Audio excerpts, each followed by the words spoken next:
Praise the lord everyone. నేను మరొక మంచి ఉపయోగకరమైన స్టోరీతో మీ జీవితాన్ని మార్చే ఒక గొప్ప అద్భుతమైన కథతో నేను మీ ముందుకు వచ్చాను. యాక్చువల్లీ ఇది స్టోరీ చిన్నదే, కానీ దీన్ని మీనింగ్ అనేది చాలా పెద్దది. ఓకే, వితౌట్ ఎనీ డిలే మనం స్టోరీలోకి వెళ్ళిపోతాము. ఒక గొప్ప బిజినెస్ మ్యాన్ తను మీటింగ్కి వెళ్తున్నాడు రోడ్ మీద కారులో. అయితే మధ్యలో ఒక ముసలి ఆయన లిఫ్ట్ అడిగితే పాపం పెద్ద ఆయన కదా అని ఆ యువకుడు లిఫ్ట్ ఇచ్చారు. అయితే సగం దూరం వెళ్ళిన తర్వాత అన్ఎక్స్పెక్టెడ్లీ కార్ అనేది ఆగిపోయింది. ఎందుకు ఆగిపోయిందో తెలియదు. అయితే ఆ వ్యక్తి దిగి మొత్తం కూడా చూశాడు. కాకపోతే ఆ ప్రాబ్లం ఏంటో అసలు అర్థం కాలేదు. చాలామంది ఇంజనీర్స్కి కాల్ చేశారు, బట్ ఎలాంటి రెస్పాన్స్ లేదు. బికాస్ వాళ్ళందరూ ఎక్కడెక్కడో ఉన్నారు, నియర్ బై ఎవరు లేరు. ఎవరైనా ఏదైనా ప్రాబ్లం చెప్పండి అన్న మనం కార్ చూస్తే కానీ ప్రాబ్లం చెప్పలేమన్నారు. అయితే ముసలి ఆయన్ని ట్రై చేయనా బాబు అంటే, వద్దండి, మీరు వెళ్ళి కార్లో కూర్చోండి, నేను ఏదో చేస్తాను అని చెప్పారు. అయితే ఇంకా చాలాసార్లు ట్రై చేశారు, కానీ అది కార్ అనేది స్టార్ట్ అవ్వలేదు.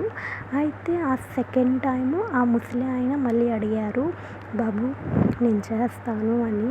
అయితే ఆయన చేశారు. వెంటనే ఆ కార్ అనేది స్టార్ట్ అయింది. అదేంటండి, నేను ఎంతోమంది ఇంజనీర్స్కి కాల్ చేశాను, వాళ్ళే చెప్పలేమన్నారు. అండ్ నాకు కూడా అర్థం కాలేదు. నేను ఈ కార్ని చాలా సంవత్సరాల నుండి నడుపుతున్నాను, కానీ నాకే అర్థం కాలేదు, మీకు ఎలా అర్థమైంది అంటే, ఈ కార్ని నిర్మించింది నేనే బాబు అని చెప్పారు. చూసారా, కార్ని నిర్మించిన వాళ్ళకే తెలిసిద్ది, ఏదైనా వస్తువు నిర్మించిన వాళ్ళకే తెలిసిద్ది ఏ పార్ట్ పాడైతే ఏది సరి చేయాలి, ఎలా చేయాలి అనేది. వస్తువులకి అంత వాల్యూ ఉంటే దేవుడు ఒకటి గమనించారా, దేవుడు ప్రతిదాన్ని నోటితో చేశాడు. దేవుడు ఏది కలగమంటే అది కలిగింది. దేవుడు అన్నిటిని తన నోటితో స్తుతించాడు. కానీ మనల్ని మాత్రమే ఆయన స్వయాన చేతులతో మనల్ని రూపాన్ని ఇచ్చి మనల్ని స్తుతించాడు. మరి ఆయనకి తెలుసు కదా మనకున్న బాధలు, మనకున్న కష్టాలు, మనకున్న ఫినాన్షియల్స్ ప్రాబ్లమ్స్ ప్రతిదీ. మరి ఎందుకు అంతలా బాధపడి మీ జీవితాన్ని మీరు బ్రతుకుతున్నారు? మీ ప్రతి ఒక్క బాధని, మీ ప్రతి ఒక్క కష్టాన్ని, మీ ప్రతి ఒక్క దుఃఖాన్ని దేవుడికి చెప్పండి.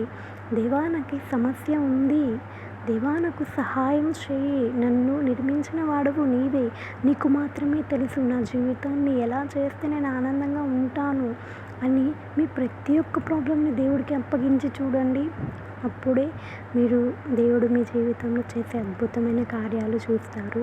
నేను మీ అందరికీ చెప్పేంత పెద్దదాన్ని కాదు, అండ్ గొప్పదాన్ని అస్సలు కాదు. నాకున్న జ్ఞానంతో నేనేదో ఒక చిన్న స్టోరీ అని చెప్పాను. ఈ స్టోరీ కనుక మీకు నచ్చినట్లయితే ఒక లైక్, షేర్, సబ్స్క్రైబ్ అండ్ ఒక మంచి కామెంట్ చేయండి. మరెన్నో ఇలాంటి వీడియోస్తో నేను మీ ముందుకు వస్తాను. దేవుడి యందు నమ్మకంగా జీవించండి. దేవుడు మీ అందరినీ ఆశీర్వదించును గాక. ఆమేన్.